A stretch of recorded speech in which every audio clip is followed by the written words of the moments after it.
Assalamu alaikum wa rahmatullahi wa barakatuh. Hoje, inshallah, falaremos da segunda parte da Surah Al-Alaq.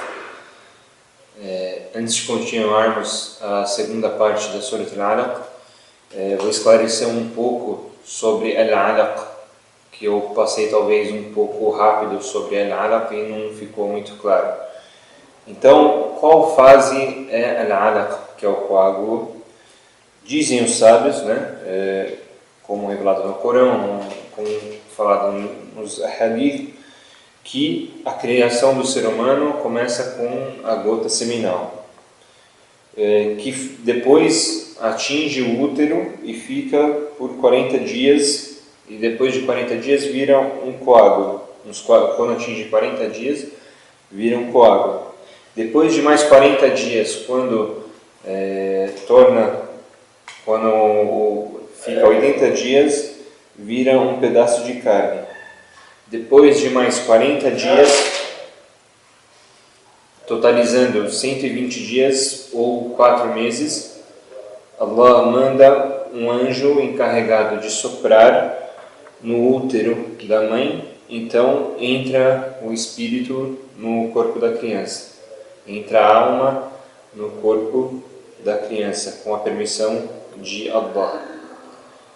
Então, só concluindo, se o feto morrer antes de 4 meses, não é necessário lavá-lo, fazer todo o enterro islâmico, não é necessário. Mas se o feto morre depois de 4 meses, mesmo antes de completar 9 meses, então deve-se lavar o feto, porque já é uma vida, deve-se lavá-lo, rezar por ele e fazer salat al-janaza, que é a reza para o morto, quando a pessoa morre, salat al-janaza. Então, voltando agora, começando realmente pelo versículo que paramos no versículo 5, vamos começar agora pelo 6. أعوذ بالله من الشيطان الرجيم كلا إن الإنسان ليطغى كلا إن الإنسان ليطغى. Ora, por certo, o ser humano a tudo transgride. Transgride no sentido de desobedece, infringe as leis de Allah. Tagha também no sentido de passa do limite.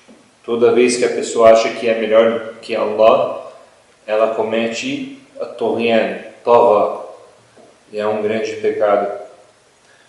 كلا إن الإنسان ليطغى. Depois الرآه استغنى. الرآه استغنى. Então, se ele ver que ele próprio está bem e não precisa de nada nem de ninguém, الرآه استغنى, se ele ver a si próprio bem e não precisa de nada nem ninguém. Então, quando formos interpretar os dois versículos, temos que interpretar os dois ao mesmo tempo. Então, o que quer dizer? O primeiro, كَلَّا إِنَّ الْإِنسَانَ, quando fala do ser humano, está falando de algum ser humano específico ou o ser humano em geral? Neste versículo está falando do ser humano em geral. Então, o que quer dizer esses dois versículos juntos? كَلَّا إِنَّ الْإِنسَانَ لَيَطْغَى أَرْآهُ اسْتَغْنَى. Então, as pessoas se engrandecem em frente a Allah por estar bem e cometem grave pecado. Se recebem as graças de Allah, ela esquece das outras pessoas. Por exemplo, Allah deu tudo para o ser humano e o ser humano comete injustiça. Se o ser humano está satisfeito com a comida, ele esquece dos mais necessitados, dos que estão com fome. Se ele está rico, ele esquece dos pobres. Se ele está saudável, ele esquece dos doentes. Então, a natureza do ser humano é ele ser injusto.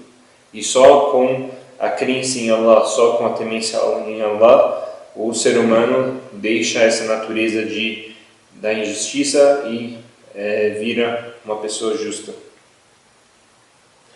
Depois vem um versículo, um alerta para a injustiça do ser humano, para essa injustiça que o ser humano faz, dizendo que inna ila rabbika ruj'a. Então, aquelas pessoas que se acham que estão muito bem, que não precisam mais de Allah. Então, uma resposta dessas pessoas que acham que não precisam mais de Allah por estarem bem, por estarem ricos, saudáveis, por cometer, fazer. Então, o versículo seguinte, Inna ila rabbika ruj'a, é um versículo em resposta às pessoas que acham que não precisam mais de Allah por estarem bem, por estarem ricas, saudáveis, esquecem das outras pessoas. Há uma resposta para eles que é Inna ila rabbika ruj'a, por certo, a teu Senhor será o retorno. Então, o ser humano, por mais injusto que for, por mais que você se exibiu, ostentou, o seu final será o retorno a Allah. Esse é o significado, né? Por mais que você ache que não precise de ninguém, por mais que você ache que a riqueza você adquiriu sem a ajuda de Allah, por mais que você se exibiu e que ache que você é o melhor do mundo, o seu final será o retorno a Allah. Então a pessoa deve admitir que ela é pobre frente a Allah, que ela é fraca frente a Allah. Nunca se exibir, nem para Allah, nem para os outros seres humanos. Depois, Ara'ayta alladhi yanha, você viu aquele que proíbe? Quem é aquele que proíbe? Ara'ayta alladhi yanha abdan idha salla, um servo, abdan idha salla, um servo quando ora. Então, voltando, Ara'ayta alladhi yanha, você viu aquele que proíbe? Falamos que é Abu Jahl. Então, Abu Jahl, quem é Abu Jahl? Abu Jahl chama-se, na verdade, o nome dele Abu Jahl, é o apelido dele. O nome dele chama Amr ibn Hisham. Seu apelido na Jahiliya, que era a era da ignorância, era Abu al-Hakam, e o profeta Muhammad sallallahu alaihi wasallam que o chamou de Abu Jahl. Era chamado de o faraó da era do profeta, por tal injustiça que ele cometeu com o povo de Muhammad sallallahu alaihi wasallam e com o próprio profeta. Ele foi um dos grandes líderes de Quraysh, foi um dos que mais fizeram injustiça e ficaram contra o profeta Muhammad sallallahu alaihi wasallam. Foi morto em Badr e lutava fortemente contra a divulgação das palavras de Allah.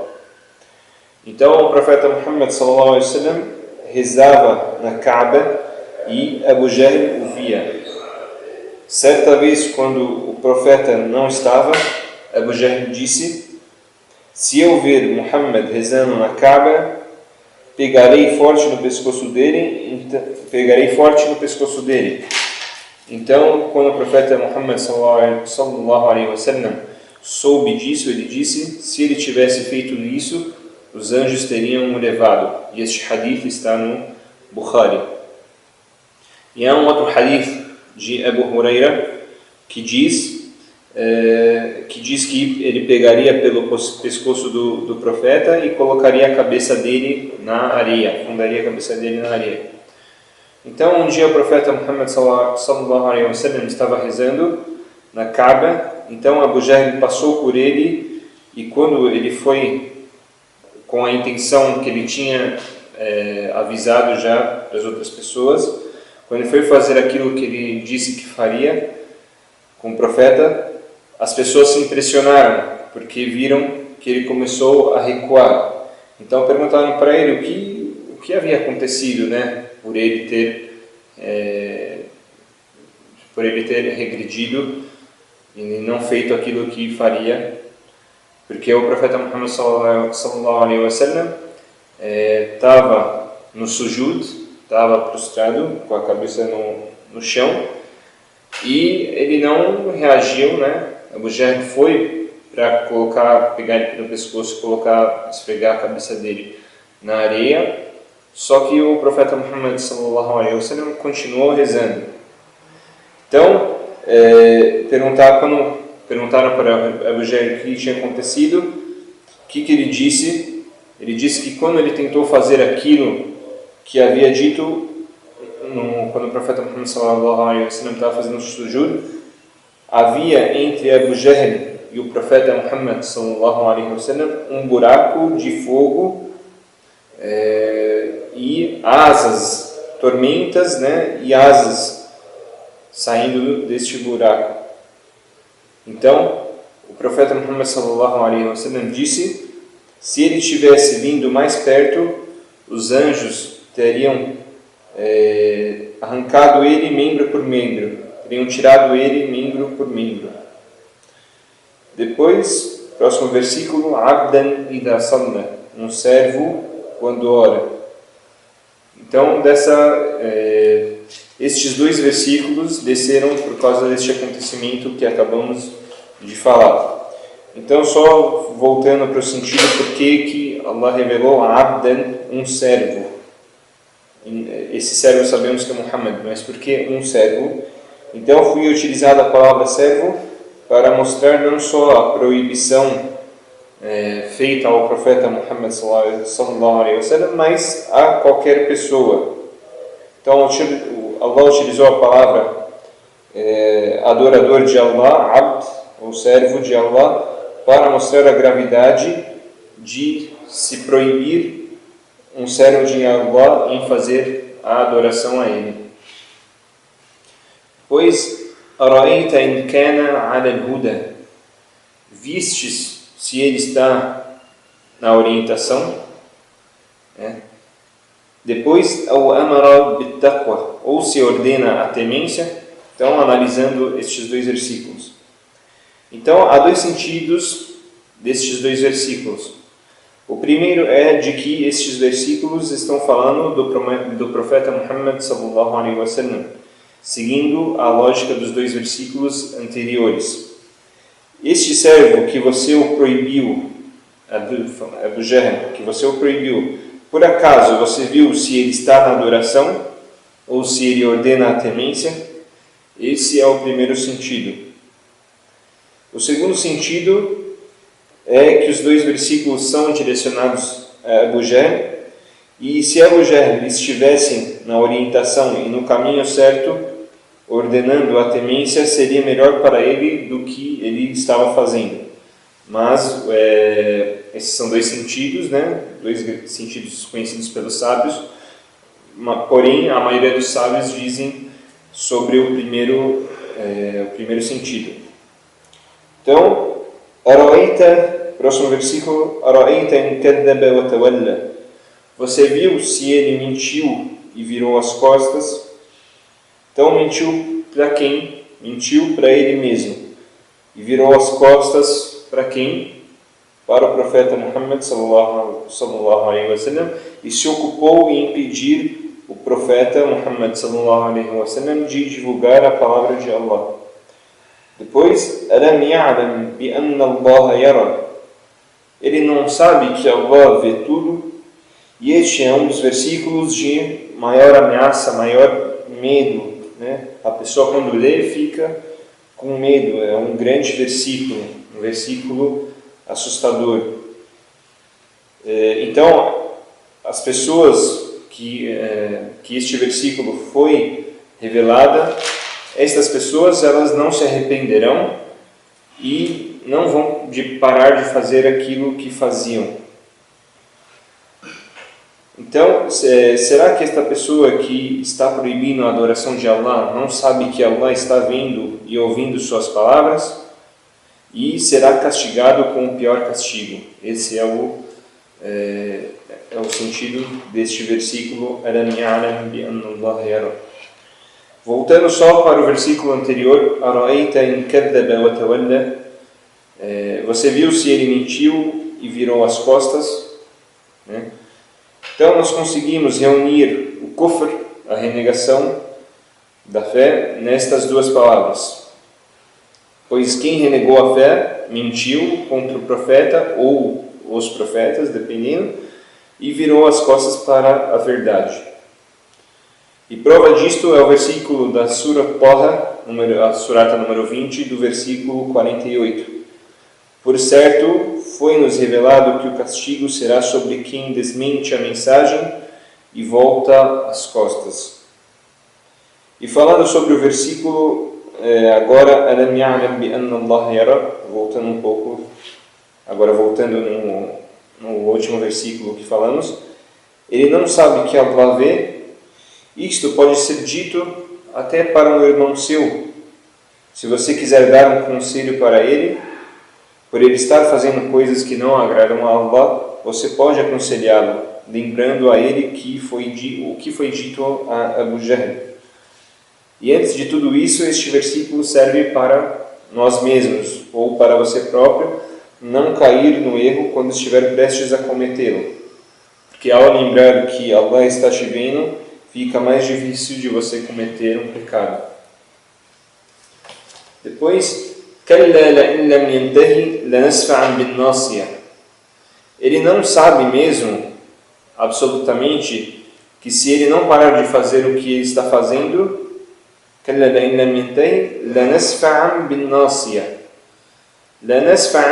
vem da palavra safa. An-nasiya é a parte frontal da cabeça, ou os cabelos aqui da parte da frente da cabeça, né? Também as pessoas chamam de topete, mas são os cabelos aqui da frente da cabeça.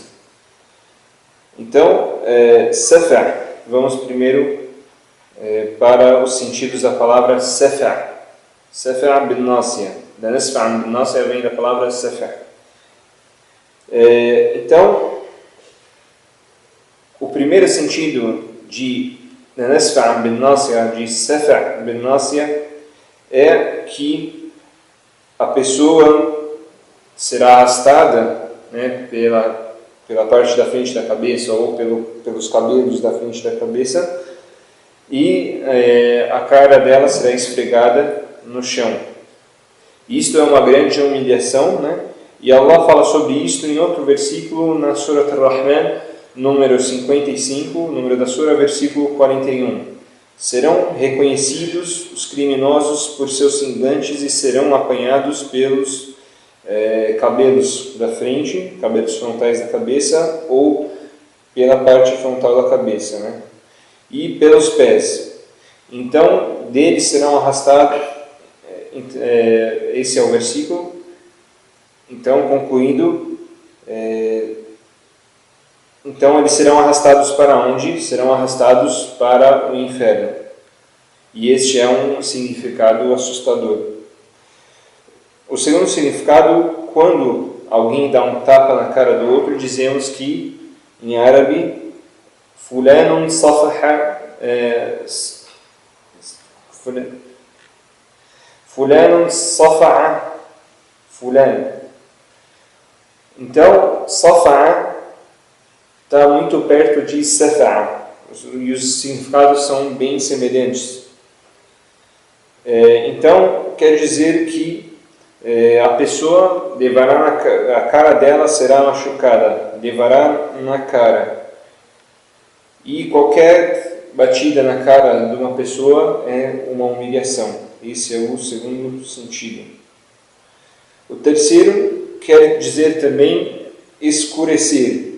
As pessoas que fizeram o que Abu Jahl fez ficarão com a cara preta, como revelado no versículo 106 da surata Al-Imran, a surata número 3.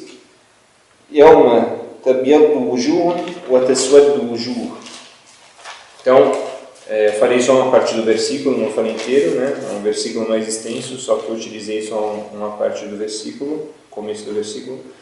Um dia as faces resplandecerão e outras faces ficarão pretas. Então a face, o que quer dizer isso? A face de quem creu em Allah ficará iluminada e a face do kafir, do renegador da fé, ficará preta pela descrença. Não é um preto que conhecemos, é um preto que só Allah sabe, que Allahu A'lam. E de quem é a parte frontal da cabeça? De quem que são os cabelos da frente da cabeça? É de Abu Jahl. Por quê? Se virmos no versículo anterior, então foi usado an-nasiya, tem em árabe nós chamamos de lam ta'rif, que é a parte da frente da cabeça, a parte, ou os cabelos da parte da frente da cabeça. Não falou a parte da frente da cabeça ou os cabelos da parte da frente da cabeça. Nomeou alguém específico, né? Nomeou a cabeça ou o cabelo. Então, isso é um sinal de que este é um versículo que foi direcionado a Abu Jahl. Depois, nasiyatin kadhibatin khati'ah, parte frontal da cabeça ou cabelos da frente da cabeça, mentirosa e errada.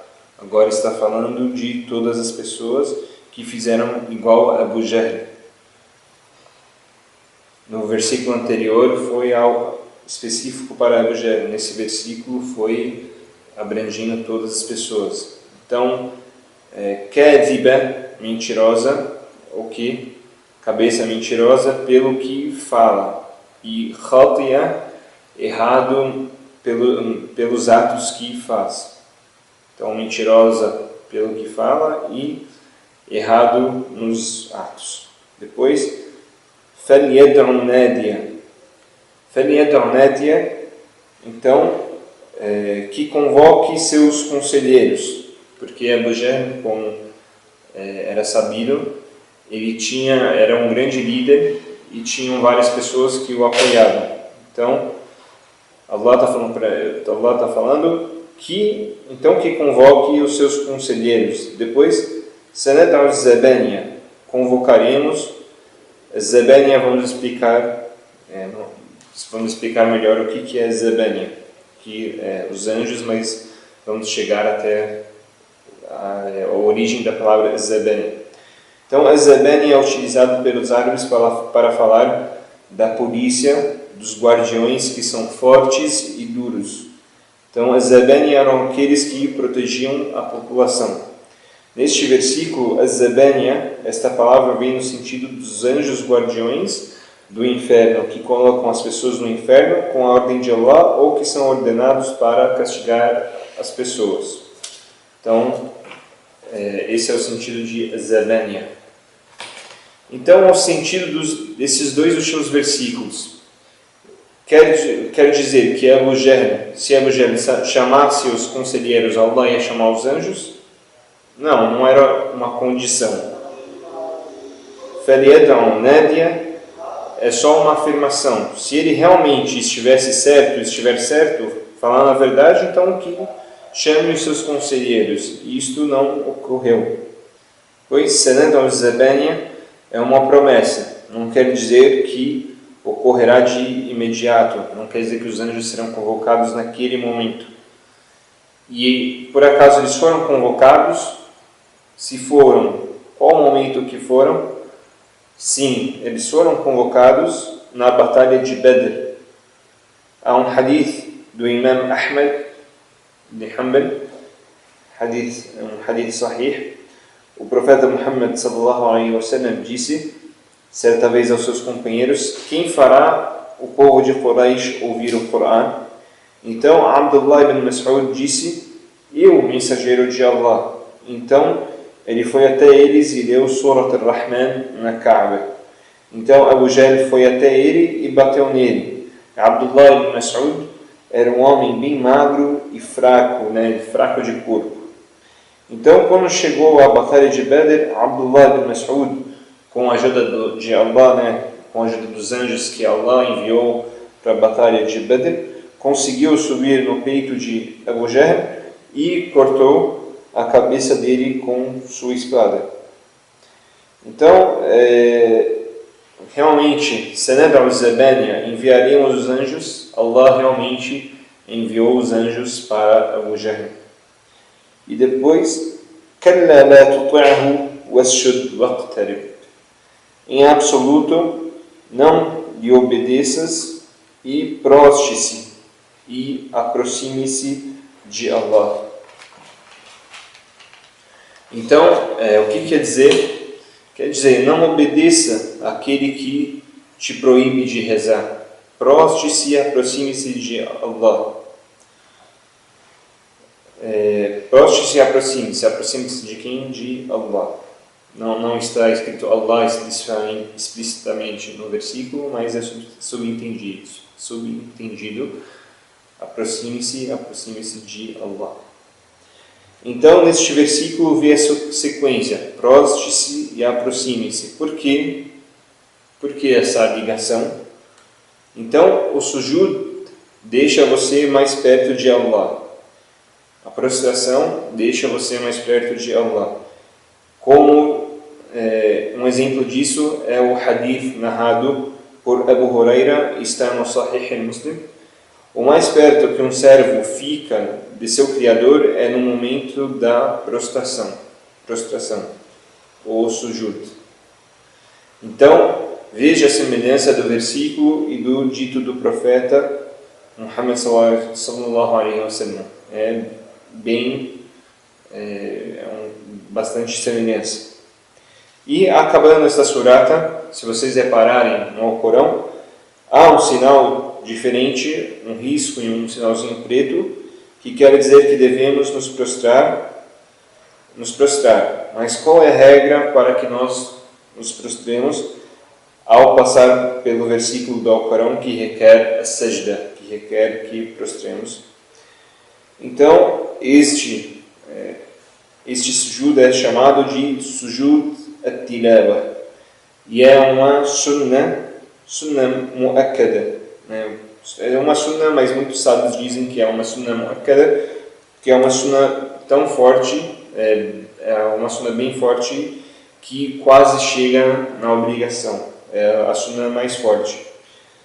Pelo hadith que está no... Por que eles dizem isso, os sábios? Porque há um hadith no Sahih al-Muslim, narrado por Abu Huraira, que diz: o profeta Muhammad sallallahu alaihi wasallam certa vez disse: se o filho de Adão recitar um versículo que tem o assunto da sajda e prostrar, o Satanás se afasta, chora e diz: ai de mim, foi ordenado ao filho de Adão a prostração e ele prostrou, e ele tem o paraíso, e eu fui ordenado a prostrar e desobedeci e tenho o fogo do inferno.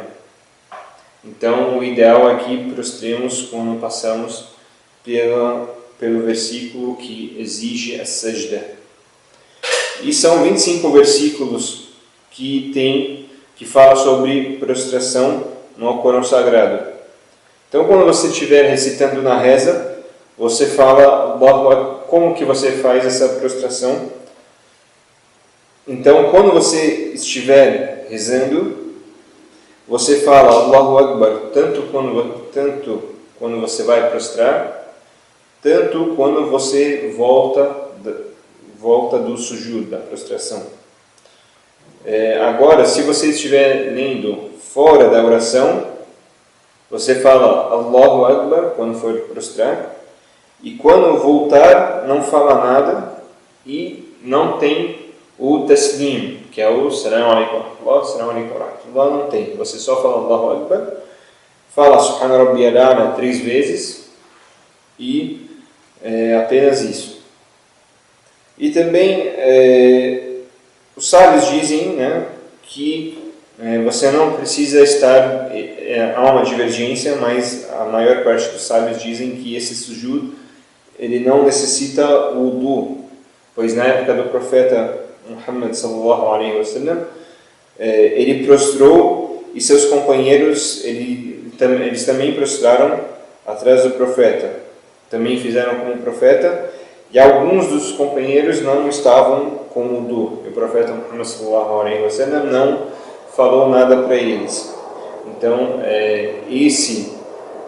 essa prostração não é oração, não confunda com a oração. É a prostração fora da oração. Então, você pode prostrar, se você não tiver de wudu, a preferência, claro, sempre é melhor estar de wudu, mas se você não estiver de wudu e passar por esse versículo, é bom que prostre. E o que você fala, e como falamos, você fala Subhana Rabbiyal A'la 3 vezes, fala Allahu Akbar só quando for prostrar, fala Subhana Rabbiyal A'la 3 vezes, volta sem falar Allahu Akbar e sem fazer o taslim, que é o Assalamu Alaikum wa Rahmatullah, Assalamu Alaikum wa Rahmatullah. E essa foi a aula de hoje. Wassalamu Alaikum wa Rahmatullahi wa Barakatuh.